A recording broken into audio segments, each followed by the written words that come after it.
Delphine Jubilard et son époux Cédric entretenaient-ils encore des relations sexuelles avant le drame? Si est-il l'une des épineuses questions soulevées par les juges d'instruction lors de leur interrogatoire avec Cédric Jubilard. Ronan Folgoas, journaliste au Parisien, a relevé les contradictions entre les dires des deux époux. Disparue dans la nuit du 15 au 16 décembre 2020, Delphine Jubilard comptait refaire sa vie avec un homme surnommé l'amant de Montauban et avait fait part de son intention de divorcer de son époux Cédric.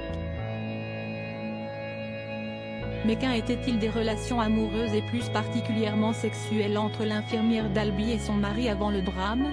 Ronan Folgoas, journaliste au service police-justice du Parisien, a répondu à cette question dans le podcast Code Source du journal.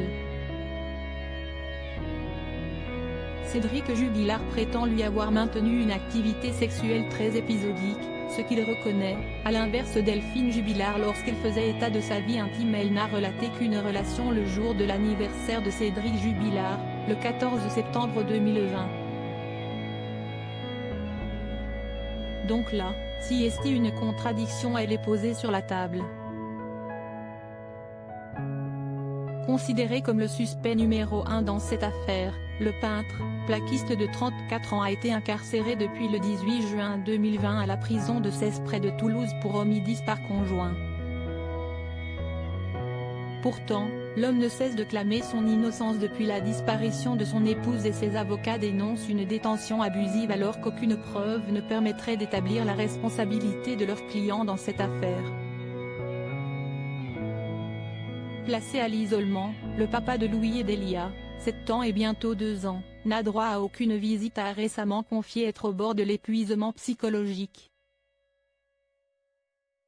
Pour rappel, la chambre de l'instruction de la cour d'appel de Toulouse a récemment rejeté ce lundi 22 novembre 2021 la demande de remise en liberté de Cédric Jubilard, soupçonné d'avoir assassiné son épouse Delphine.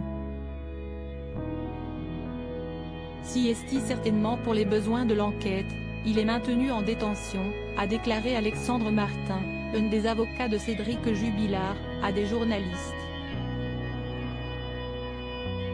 Retrouvez le podcast « La nuit où Delphine Jubilard a disparu » dans son intégralité sur le site du Parisien. Cédric Jubilard reste présumé innocent jusqu'au jugement définitif de cette affaire.